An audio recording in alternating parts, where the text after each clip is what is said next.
ನಮಗೆಲ್ಲ ಇವಾಗ ಗೊತ್ತಾಯ್ತಲ್ವಾ, ಪದ್ಮನಾಭ ಸ್ವಾಮಿ ಅನ್ನೋ ಹೆಸರಿನಲ್ಲಿ ಶ್ರೀ ಮಹಾವಿಷ್ಣುವನ್ನ ಅಲ್ಲಿ ಆರಾಧಿಸ್ತಾರೆ ಅಂತ.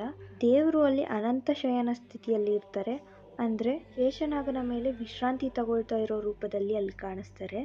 ಈ ಪದ್ಮನಾಭ ಸ್ವಾಮಿ ದೇವಸ್ಥಾನ ಭಾರತದ ಕೇರಳ ರಾಜ್ಯದಲ್ಲಿ ತಿರುವನಂತಪುರಂನಲ್ಲಿ ಇದೆ. ಇದು ಒಂದು ಪ್ರಸಿದ್ಧ ಹಿಂದೂ ದೇವಾಲಯ ಆಗಿದೆ. ಮತ್ತೆ ಇದು ಭೂಮಿಯಲ್ಲಿರೋ ಅತ್ಯಂತ ಶ್ರೀಮಂತ ದೇವಾಲಯದಲ್ಲಿ ಒಂದು. ದೇವ್ರ ಮೂರ್ತಿ 18 ಅಡಿಗಳು ಉದ್ದ ಐತೆ. ದೇವ್ರನ್ನ ಪೂರ್ತಿ ನೋಡ್ಬೇಕಂದ್ರೆ 3 ಕಿಟಕಿಗಳ ಮುಖಾಂತರ ನೋಡ್ಬೇಕಾಗುತ್ತೆ. ತಲೆ ಒಂದು ಸೈಡು, ಮಧ್ಯಭಾಗ ಒಂದು ಸೈಡು, ಮತ್ತೆ ಪಾದಗಳು ಒಂದು ಸೈಡು. ಟೋಟಲ್ ಆಗಿ 3 ಬಾಗಿಲುಗಳ ಮುಖಾಂತರ ನೋಡ್ಬೇಕಾಗುತ್ತೆ.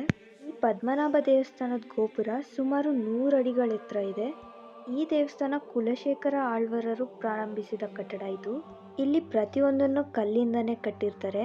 ಪುರಾಣದಲ್ಲಿ ಈ ಕ್ಷೇತ್ರನ ಅನಂತ ಕ್ಷೇತ್ರ ಅಥವಾ ಶೇಷನಾಗ ಕ್ಷೇತ್ರ ಅಂತಾನೆ ಕರೀತಾ ಇದ್ರು.